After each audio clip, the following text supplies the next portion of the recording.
Hey there, everybody. Welcome into the It's Official podcast alongside Jeff Siegel. I'm Jeremy Plonk for First Bet and Express Bet.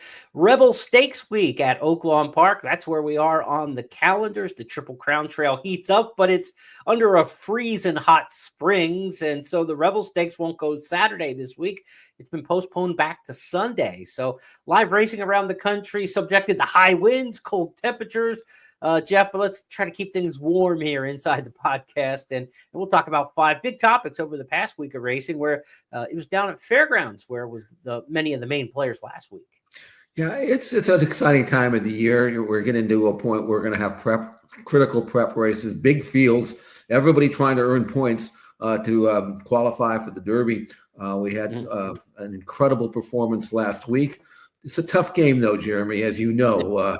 They don't let you enjoy it forever, no matter how excited you might be or how thrilled you are to have a horse. They give it and they take it right away.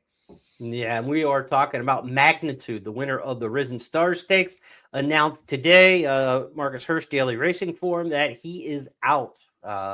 Bone chips that have to be removed surgically. So we are off the Triple Crown Trail with Magnitude, but we lead with him this week because, Jeff, your Goosebump Award for last week obviously was his performance in just wrecking the field in the Risen Star Stakes. Let's let the fans see that race, and you talk about it in terms of how it was the performance of the week. For Luis Saez, and East Avenue is running in third but under pressure.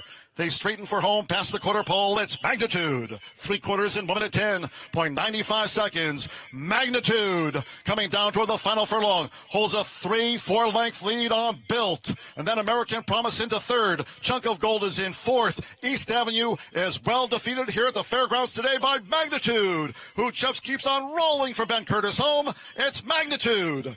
Magnitude at 43-1, wire to wire in the Resistar. Second close. The runner-up in there, Chunk of Gold, also 43-1. Jeff, your Goosebump Award, the pair of 43-1 shots, but it was all about Magnitude. I don't know where this came from, honestly, Jeremy. If you can explain it to me, then fill me in. This was not his first or second or third start. Magnitude actually had run 6 times before this. And then not had okay form, right, but nothing like this. A 108 Beyer number, which is the fastest for the class around 2 turns. And he was sent hard from the outside draw. And I mean, I wouldn't even imagine how he was going to win this race. Was he going to go to the front? He never had before. He had been beaten by many of these. So to me, this was an incredible performance. And then you look at the clock and how fast he ran, and the fact that, well, yeah, he made the lead. You know how it is when horses make the lead. They usually outrun themselves. But that happens a lot when you get slow fractions in an easy pace situation. He went fast early, middle, and late. Yeah. And this was a fantastic performance. And after I took it all in, I was saying to myself, and I was going to ask you the same question. What Magnitude are we going to see from here on in? The one we just saw last weekend, or the one that was just ordinary before that? And it makes it difficult to evaluate the race because it was so out of character for this horse. Yet he did it. And it's like somebody sold their soul to have him run this well. Well, let you run this freaky good on Saturday, but Tuesday you're out of the Derby. What do you take that? Do you take that or not? I don't know. So very, very incredible performance. Best performance by a 3-year-old this year around 2 turns. Certainly, there are a lot of good handicappers now who would have put him not only maybe not number 1, but some did, and certainly in the top 3 or 4. And now he's gone. When I say he's gone, it's not a soft tissue injury; it's a chip in the ankle. Those they can come back from. So I think we'll see him again. Maybe in the fall. But man, I would like to see him on the Derby Trail because this colt, based on this race, absolutely should be able to run with anybody in the class. Yeah, and you talk about the bone chip and the prospectus running forward, like they're different, right? There are multiple chips. Some horses have a lot of flakes, that sort of thing like that. One that I know for sure comes to mind, the trainer himself told me at the Kentucky Derby, was Lawyer Bob Holtis. The late Bob Holtis was his trainer back then, and he said he has chips. And so We think he'll be okay for the Derby. He had just won the Arkansas Derby by 8 or 9, similar to this kind of performance. But then Lawyer Ron was sidelined after that, but he came back after having the surgery. Todd Pletcher got him as an older horse. He ended up being champion older horse as a 4-year-old. Mm-hmm. So there is definitely prospects out there still for a horse with this type of injury if they want to go on and run. Now, there's going to be a temptation for the breeding shed because you know how these marketing firms are going to work with the Stallion Farm. Ran the fastest buyer ever at, in February by a Kentucky Derby contender, that kind of deal like that. I mean, he's right up there amongst the fastest ever and the fastest since X. So there's going to be some temptation, obviously, but also if they want to run, the Winchills run their horses for the most part. We see a lot of them run at 4. So hopefully we'll see him later this year, maybe by, late fall and into a 4-year-old campaign. But Magnitude now is a horse who's not going to be in our discussion in terms of Kentucky Derby contenders, but last week, he got the goosebumps up for you, no question about it. That was the performance of the week, the performance of the year in any race so far. And like you said, where did it come from? Can we figure out where it came from? You can't, I can't. And I'll tell you another guy who can't, Jose Ortiz. He had been the rider for this horse. He's riding at 32%, winning everything in sight at the meet. And he jumped off this horse to ride Jonathan's Way in the Risen Star. Jonathan's Way, of course, scratched, came down with a high white blood cell count and didn't make the race for the Risen Star. So the leading jockey for the meet, runaway leading jockeys, sitting in the jock's room for a $500,000 race and watches a horse go out there and just run off the track under Ben Curtis. So we didn't see it coming. Neither did Jose Ortiz, his agent, and the connections around Steve Asmussen as well. He wasn't looking forward to getting rid of Jose Ortiz and going to Ben Curtis either. That wasn't the plan. But boy, after watching on the undercard where the Asmussen trained Yinzer went right to the front strong, they knew the inside of the track was really good. Speed favoring, good inside. That added up to some of this, but it didn't add up to 148-4 in a final 3 furlongs and 37-4. 37-4 on the back end of a 9-furlong race in February. That'll win Haskell's by 5 lengths. Let me ask you this, Jeremy. If he had come out of the race fine and he was fine this morning, and you had to rank him somewhere, where would you put him? 3. Okay, I can live with that. Yeah, I mean, I don't think you can make him any lower than that because he did run the race, regardless of whether you believe it or not. Right, I put him ahead of Citizen Bull. But I think Barnes has a lot of potential, and I think journalism has a lot of potential. We're going to talk about both those horses in a little bit, but I would have had him probably at 3. I didn't get to that point because I haven't done the full rankings yet for the week. For right, you didn't get that far. Right, I mean, usually Monday, Tuesday are my review days, and then Wednesday, Thursday are my previews and ranking days. And usually the last thing I do for it is the rankings because I want to did a horse work on Thursday right before I release it on Friday? How are they doing? Is there any late news? I don't want to have a horse up at the top of my list who hasn't worked in a month, like Disco Time, for instance. So you're always checking those kind of things late in the week, right before you publish. So yeah, I think he would have been no worse than 3rd, and I might have talked myself into even going higher on him at that point. That was a spectacular performance. I don't know how you say any different. All right, so now what do you do with East Avenue or Built? 2 horses that I'm sure you had included.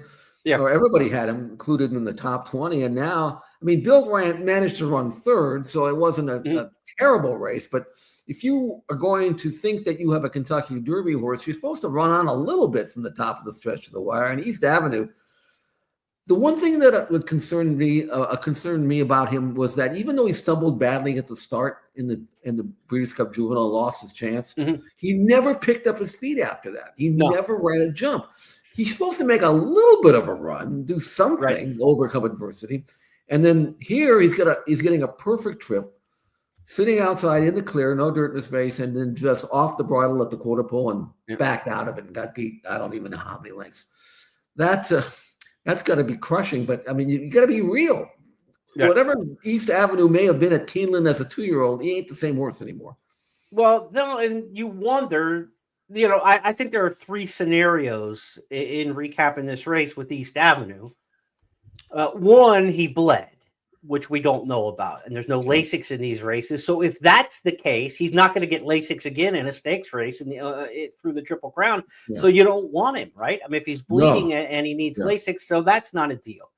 He got hurt something happened to him physically. That's scenario number 2, because he just dropped anchor and was done at that point. If that's the case, there's no time to recover either. He's got to run again in like 4 weeks in one of these last line of prep races, right? I mean, you say the Derby's 2 months away, but the final prep's a month away, and he doesn't have the points to get in, and you're not going into the Derby off of that race. So that's another scenario where you're done with him at that point. And the third thing is he's a mental basket case who simply has to have everything his way, and when he doesn't, he's really bad. You kind of think like Hidden Scroll and some of these horses we've seen be absolutely brilliant, but then like nowhere around in some other races.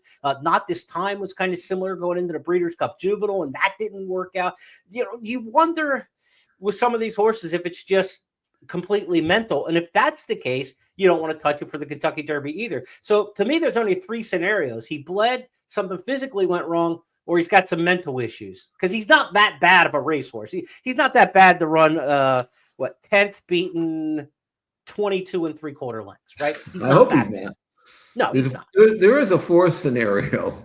And that is, he didn't get hurt, but they're going to say that he did, just to make an excuse for him, so they can peddle him off to somewhere. Because this is not the kind of horse, I don't think, even though he's a Grade 1 winner, that Godolphin would stand. I mean, they know they don't need to. They're going to have 5 just like him every year anyway. So right. We'll see. We'll await the word of what happened. I know when you get beat off like this and in a very highly rated race, it's not like maybe you can't run. You just have to set your sights way lower, and nobody really did. I thought he would still had a chance to be among the leaders. So it was a goosebump. There's a little Knicks Go in there too. Like Knicks Go ran off the screen as a 2-year-old and a big price and won the Breeders' Futurity just like this, and then was nothing. He was just no good, and then all of a sudden showed back up with Brad Cox. Remember, he started his career with Rudy Brisset, I believe, Knicks Go, and then ended up coming back a long time later with Brad Cox, and then became the Knicks Go, who was a machine, winning Breeders' Cup races. So, maybe there's something like that, but again, that's not in a race or two. That's not getting fixed between now and May. So if you're a fan of the horse, which I really was, I really liked this horse quite a bit, East Avenue, all the way back to his debut race at Ellis Park. We featured him on this very podcast off his debut win. We loved him as a future star. So there's no good scenario coming out as we talk Triple Crown with him. The other one, Built, I have a little bit more excuse in there. His 3rd place finish was decent, as you said.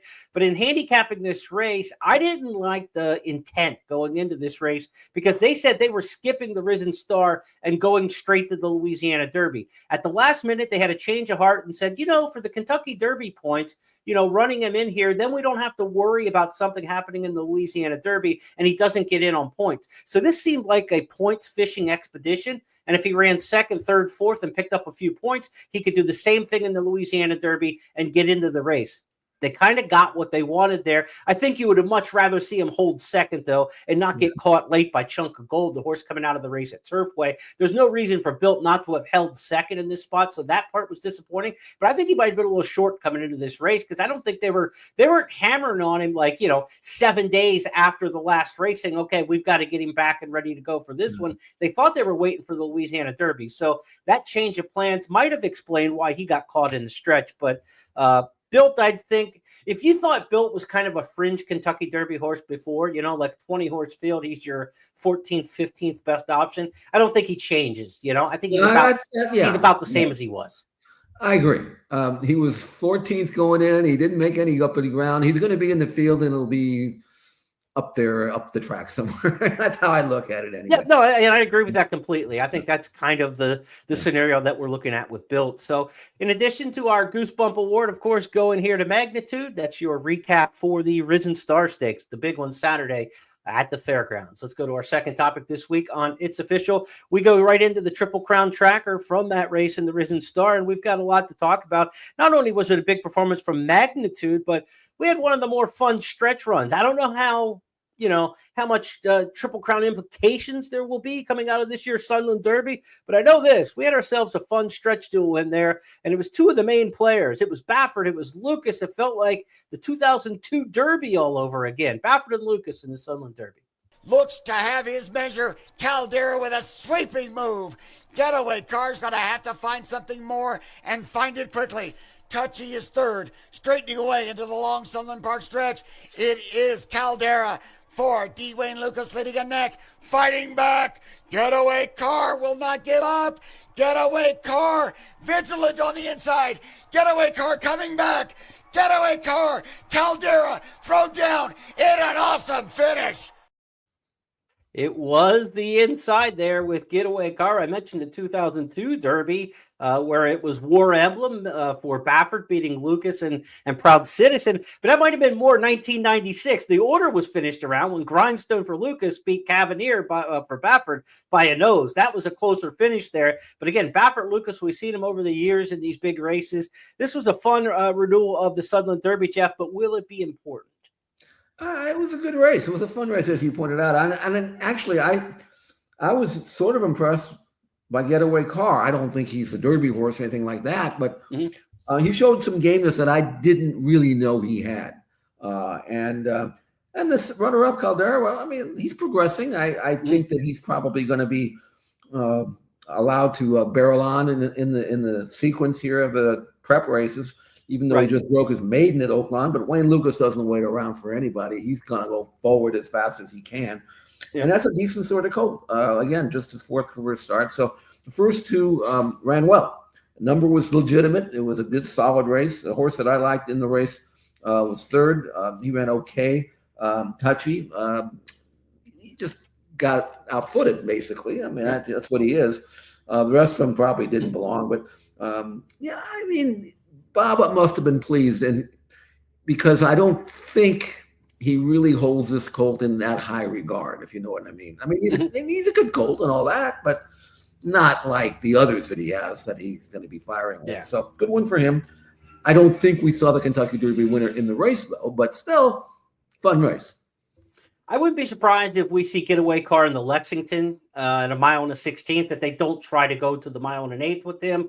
And then from the Lexington, if he runs really well, we've seen that before, where horses go from the Lexington into the Preakness. If they want to wait and take a shot there, it's something a little bit shorter than the Derby. And this is that same big connections, FF Racing, Madicat Stables, Starlight, they've got other horses for the Derby. Sure. They'll want to be in the Derby for sure. So it's probably a little bit circumstantial to what their other horses do, whether or not Getaway Car is kind of pushed into the Derby scene. But I could see that horse, they did it with National Treasure a couple of years ago. He ran Santa Anita Derby and then ran third or fourth in that. And then they just waited and went to the Preakness with National Treasure and ended up pulling an upset there with a horse who people didn't think was a classic distance runner and ended up being a miler. So Getaway Car, I mean, National Treasure would be his inspiration because their form's kind of similar right now as where they are as 3-year-olds, and they could have a similar kind of path. Maybe we see Getaway Car as a potential Preakness horse, but I don't think Derby. As for Caldera, I think he's more the Derby prospect of the two for some of the reasons you mentioned, Jeff. With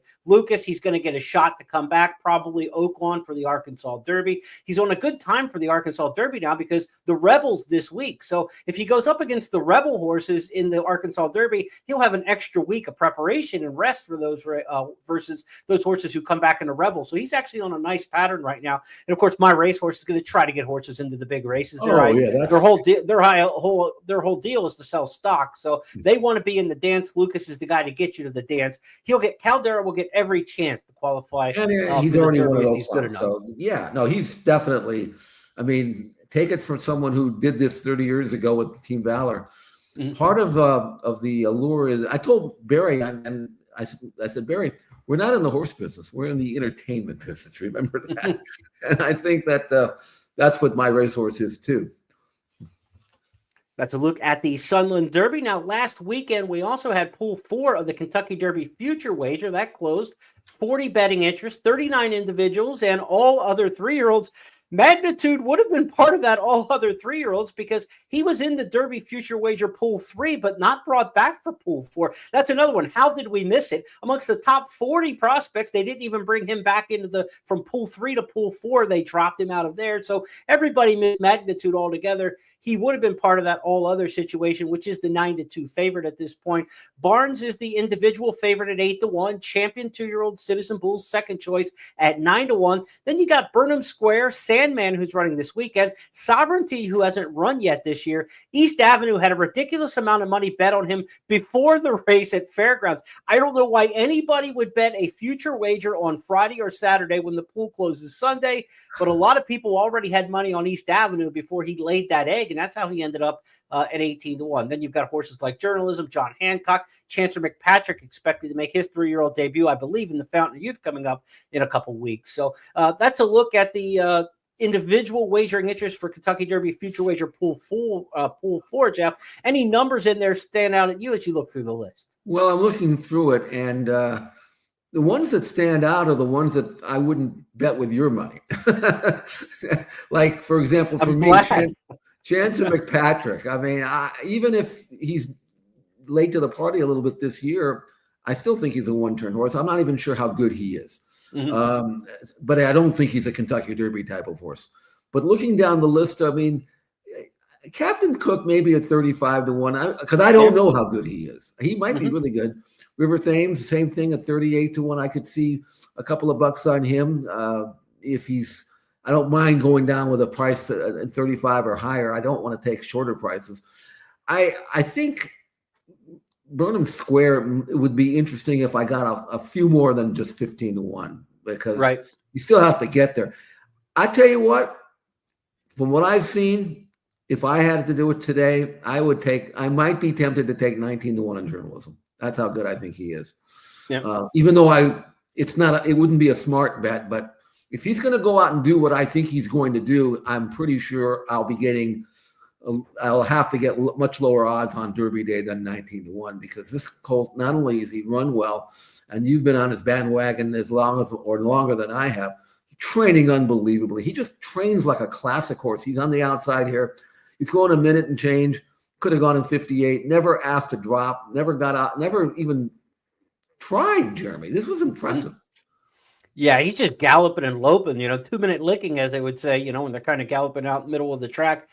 He's just going as easy as he can go here for trainer Michael McCarthy. I like the fact that they are waiting for next week's San Felipe with him, and they're going to take on Barnes head-to-head instead of going on the road. McCarthy's got Bullard running in the Rebel Stakes. We'll talk about that coming up. That's a road game to Oaklawn this Saturday for $1.25 million. I like the fact that they're not chasing the money in what could be the easier spot by avoiding the big Baffert.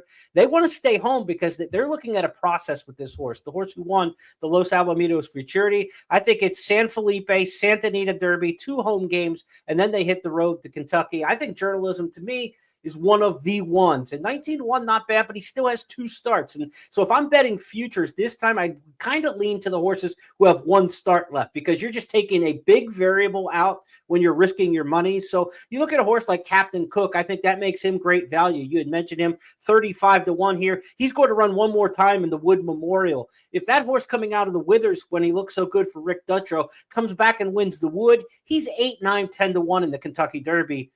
35-1 is great value. So all he has to do is what you expect him to do, and that would be to win the Wood Memorial. If he doesn't win the Wood, he's not a Derby horse anyway. So if you think he's a Derby horse, he wins the Wood. And if he wins the Wood, you figure he's high single digits. He's not going to be a favorite, but he's not going to be a big price either. So, Captain Cook at 35 right now would seem like some decent value. I'm going to throw one other wacky one in here, but towards the bottom of the second column, 73-1 on Tiztastic. I thought he ran as good as anybody in the Southwest Stakes.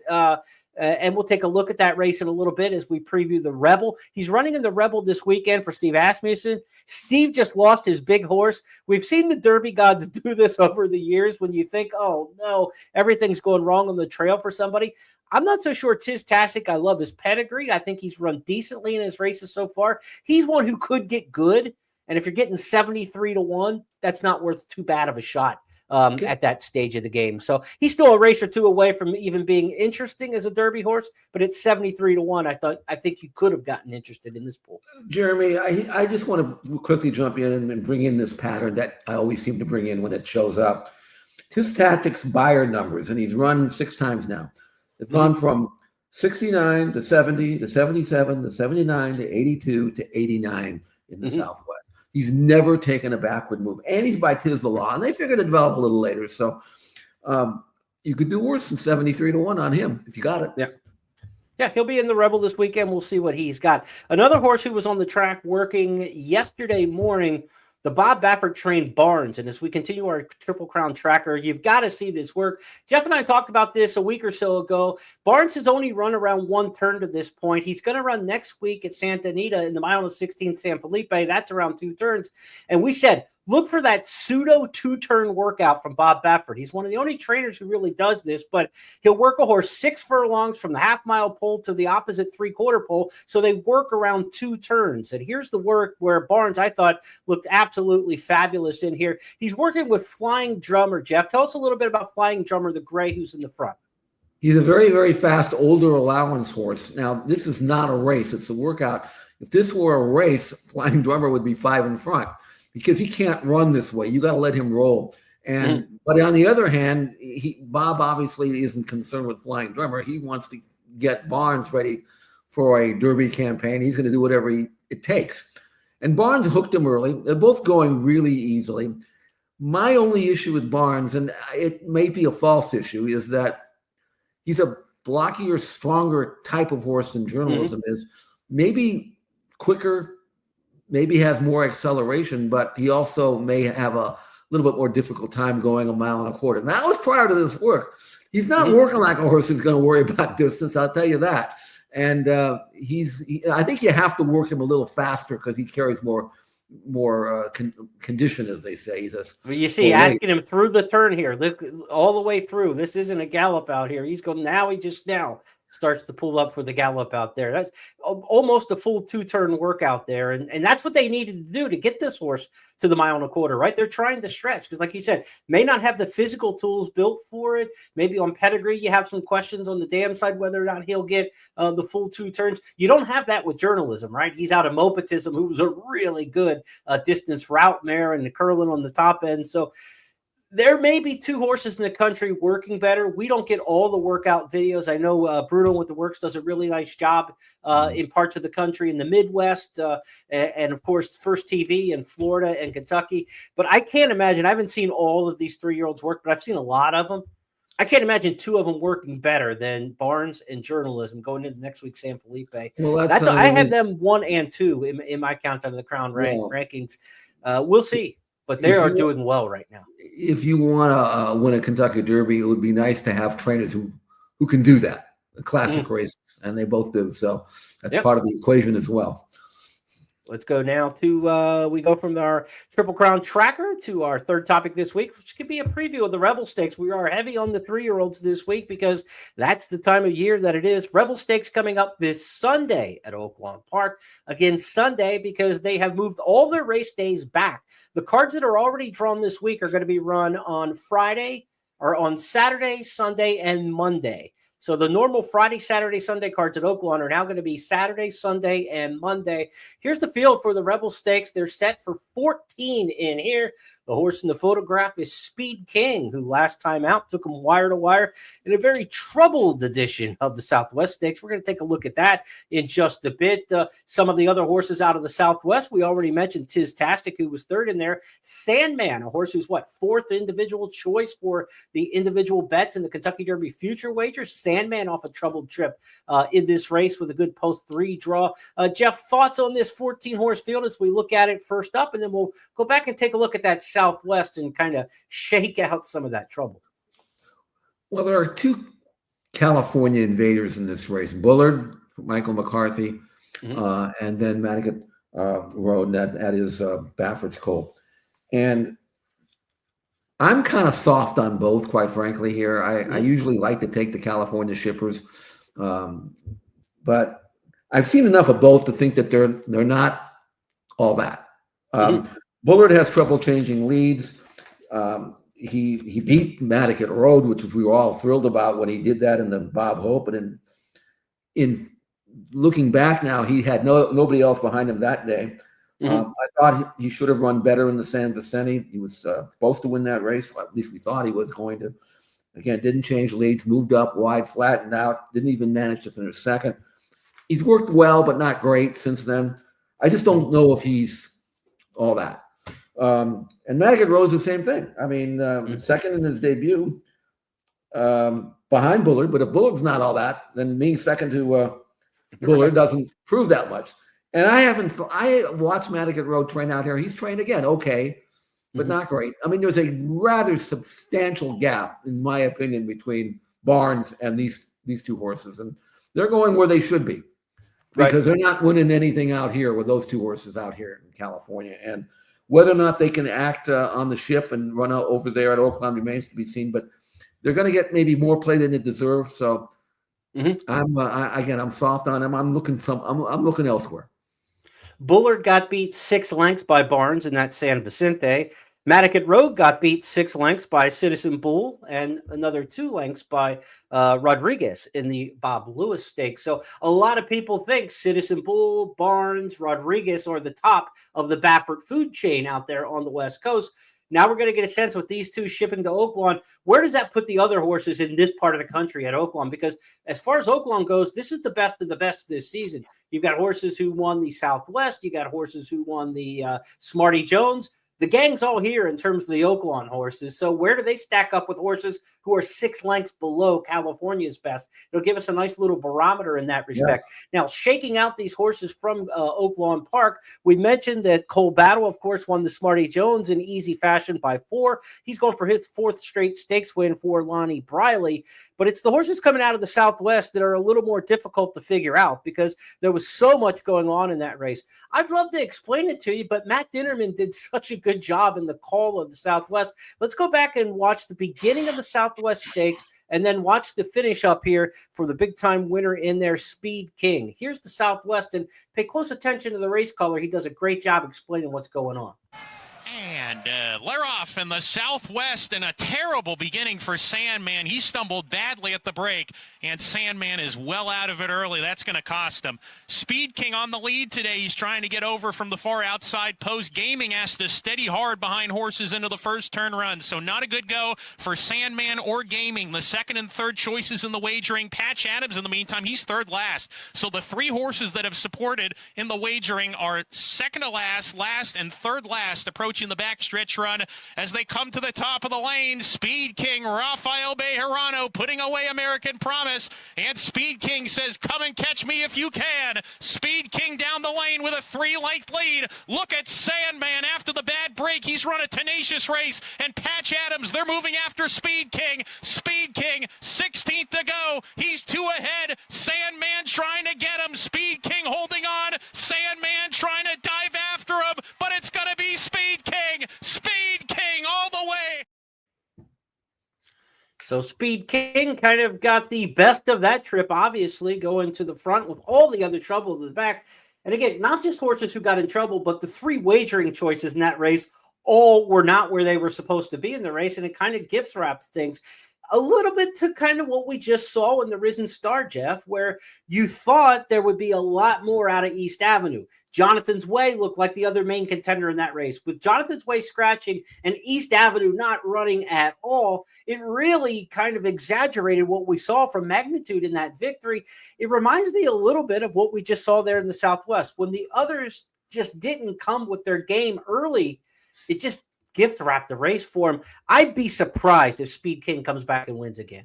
Well, he got 24 flat to the quarter and 47-4. Nobody was near him. He's a decent colt, and you give him a decent colt that kind of trip, they're usually going to run well. I think that maybe that race flattered him.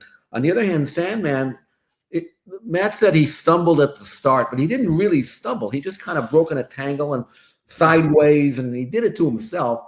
And was last going into the clubhouse turn, which is not a deal breaker if they're going fast up front. But if they're crawling up front, then you have no shot. And yet he still ran very well to be second. And he was coming off an allowance win against Slow Fractions again at Oaklawn Park. So he's building his resume. He's not making one massive leap like we saw last week at the fairgrounds. He's gradually getting better, which is what I like. And now he's by Tappet. I mean, he's supposed to be good, right? So I think if he can avoid any kind of trouble here, I don't think he's the kind of horse who's ever going to run off and be part of a fast pace. That's just not him. But if he can be somewhere in the middle, not have to make a ball out of ground, I would say that Sandman should run well here and maybe even win it. Now, the problem with that, of course, as a gambler is you're going to have to take it with a much shorter price because the whole world knows what kind of trouble he had. But that's just part of the game. But inside draw, he shouldn't lose any ground. If he's a real horse, then he's going to win this race. If he's not, then someone else will. Just one other point about the Rebel Stakes. Jeff and I will handicap this on Friday in full detail and give you our picks for the race. It's going to give us a little sense of the fairgrounds because you've got out of the Gun Runner Stakes, Admiral Dennis, who was a recent Fairgrounds allowance winner for Brad Cox. And then you've got Innovator, who did break his maiden at Oaklawn a couple starts back, but he comes out of a third in the Lecomte where he almost took him wire to wire. So we're going to get a little bit of sense of how the Lecomte and the Gun Runner alumni stack up with the horses here at Oaklawn. So we talked about the Californians. These are horses who are 6 lengths behind Baffert's Best. How do they match up? How do these two good horses for McPeak? I mean, it was a good looking win for Hypnus coming out of the race at Fairgrounds as well. That's another Fairgrounds horse that you want to get a little measure out of. So how do Admiral Dennis, Hypnus, Innovator match up with these horses at Oaklawn? How do the Californians match up? This is what we're trying to figure out this time of year, kind of one of those ACC, SEC challenge kind of things in the middle of the season where you're trying to figure out which conference and which region of the country is the strongest. The Rebel will give us a sense of that. The race is Sunday. Once again, Sunday, rescheduled from Saturday. The whole card will be Sunday. So if you've downloaded past performances for Saturday's card at Oaklawn, just keep them. You're going to use those full card, just the way they're drawn on Sunday. Let's go to our fourth topic now this week on It's Official. Hip, hip, hooray. We're getting out of the 3-year-old ranks for the Colts and going to the fillies because there was a lot of good cheer being spread at Fairgrounds. Let's take a look at Good Cheer, the winner of the Rachel Alexandra. She's one to watch for the Kentucky Oaks. Cheer, Bless the Broken. The order remains unchanged after a half mile in 48.35 seconds with Brian Hernandez Jr. Goal's Delight remains the target for Aladdin and Bless the Broken. Coming up 3 wide, and Good Cheer toward the inside is 2 lengths off of Goal's Delight as they come toward the top of the stretch. Goal's Delight, Aladdin, Bless the Broken, Good Cheer in the royal blue. 3/4 for Goal's Delight. 1 minute 13.19 seconds. Good Cheer is now coming after Goal's Delight. 1 furlong to go, and here's Good Cheer. It's Good Cheer who's taken the lead. Just outside the 16th pole, the Luis Saez. Goal's Delight is second, and Good Cheer is sailing clear to make it 5 for 5. Good Cheer in the...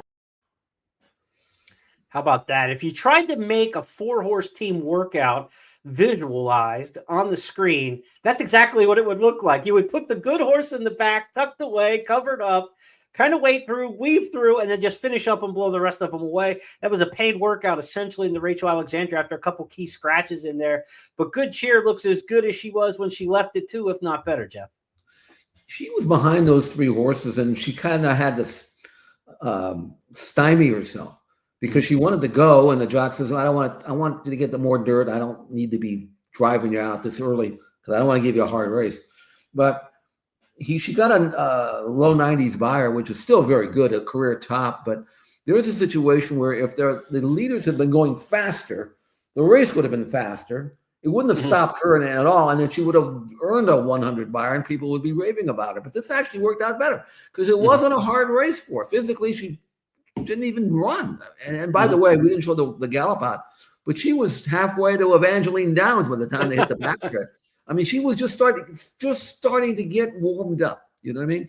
So I am head over heels with this filly, and I mean, she's never going to be as brilliant as Rachel was because we're talking about 2 Vidalia, the Oral fillies now, but she might be so dominant in her division that by the time fall turns around, there may be, I don't know, maybe even a Travers in her future. I mean, that's how good I think she is.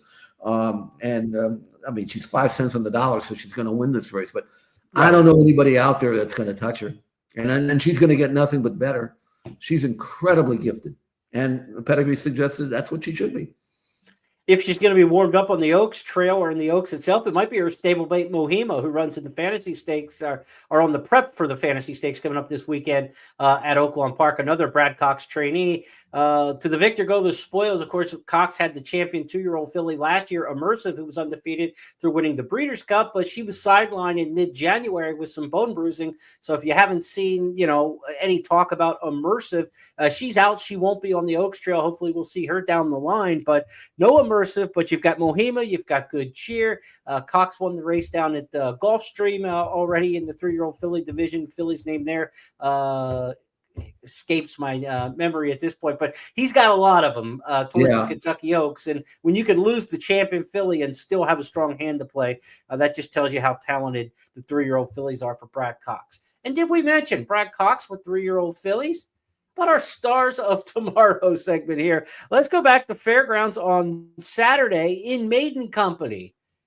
Velvet Vortex, a 3-year-old filly with a future for Brad Cox. The Devil, Velvet Devil, Velvet Vortex. They're neck and neck as they turn for home. Right there, see it over November, who's closing in, and to the inside of Tara. Further back, Bundle straightened away in 5th through the final quarter of a mile, half mile.